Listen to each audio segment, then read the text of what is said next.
Everybody, Beth here with Finest Finds. Thank you so much for tuning into this video. I have another What Sold video for you today. So I go through all of my sales. Right now I'm doing them every 2 weeks. So this is the first half of June, from June 1st to the 15th. I'm showing you all my sales on all 4 platforms that I sell on, which are Poshmark, Etsy, eBay, and Mercari. And I had sales on all 4 platforms in this 2-week time period, which is great. Poshmark has been really slow for me, so I'm happy to have any sales on Poshmark. So I'm going to go through each item, tell you what I paid for it, and tell you what I sold it for and all that. At the end, I'll do a breakdown, and we can talk about my gross sales and my net profits and cost of goods. So let's get started. This is Poshmark, and I sold this 20-piece mystery jewelry box, no junk. And I've been burned a few times with mystery lots, and so I really take pride in giving good stuff. And so I put these pictures and I put in the listing that these are examples of the kind of quality of jewelry or the types that I send out. So no missing stones, nothing's broken, anything like that, completely wearable and resellable. So I sold this for $22, and I count 0 as my cost of goods for mystery lots and craft lots. I mentioned in the last video, I'll link here. That's because I buy lots of jewelry, and then I only divide the cost that I paid for the jewelry by the number of pieces that I'm individually listing, and that in my mind is what my cost of goods is. So anything extra is just pure profit. So in this case, I made, $15.48. So that was my profit for this. I had 2 sales on Etsy. First was this little pendant, and I've had this up for a long time. So pendants do sell without chains, but obviously they probably sell faster and for more if they do have a chain. So it was just this little pin-up rectangle pendant, and I got it in a lot, so I have it down as 50 cents, and I sold it for $12. Next, these actually went to Japan, which was cool. I think I mentioned in one of my other videos that these drop pearl, dangle teardrop pearl earrings have been doing really well for me, especially the bows. Anyway, I got these in a lot. They were by this costume jewelry brand Richelieu, which I'd never heard of before. I got them in a lot for 50 cents, and I sold them for $19.99. I only had 2 sales on eBay. One was this glass bead necklace. This is a case where I don't want to tell you this, but I am going to because once again, I try to just be real on my channel with every part of reselling. So I sold this for $15, and they paid shipping. And the customer sent me an email or a message after she received it, talking about how they're not hand painted. And they went into this whole thing about basically the fact that they aren't vintage and they aren't hand painted.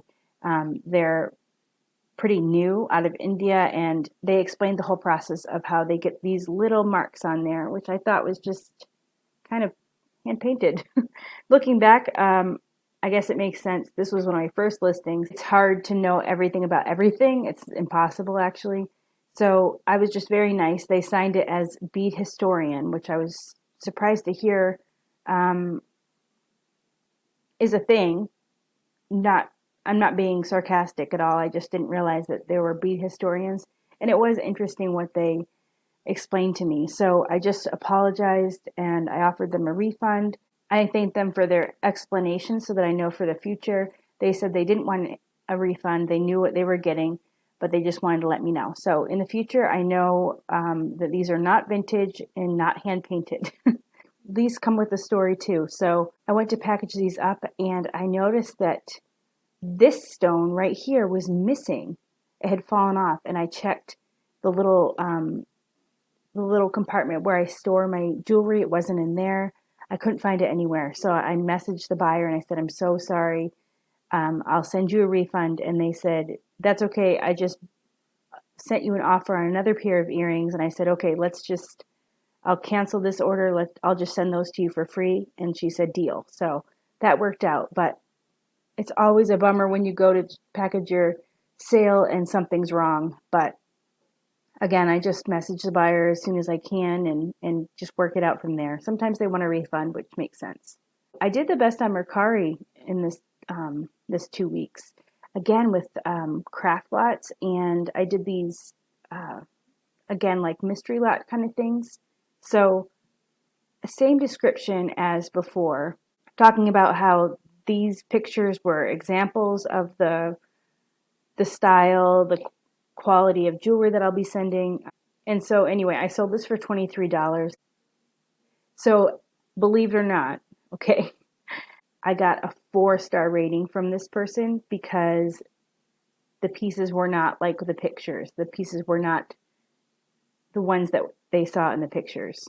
And that's um, and that's always frustrating when it's in the listing, but I'm not gonna take time to do anything about it. I'm just gonna move on. So that happens too. I sold this craft lot. There's 8 pounds of jewelry. I also put a big hunk of coral in there that just came. I can't remember where I got it. Oh, I think I was gonna try to sell it on its own, but as like decor, but I just threw it in there. So I sold it for $59. I had it listed for $80, and I think I sent an offer for $59. And on Mercari, I forgot to mention I pay for shipping.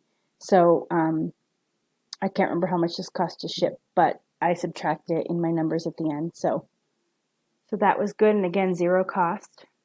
I've been trying to figure out how many pieces I should do for mystery lots.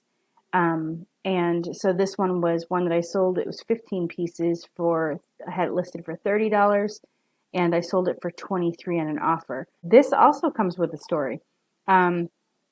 So I sent this out using Pirate Ship, and I decided to start using Pirate Ship because I wanted to save money. So if you don't know, Pirate Ship is a third-party service where you can, meaning it's not through a platform, where you can make shipping labels and pay through that. And a lot of times you get cheaper prices.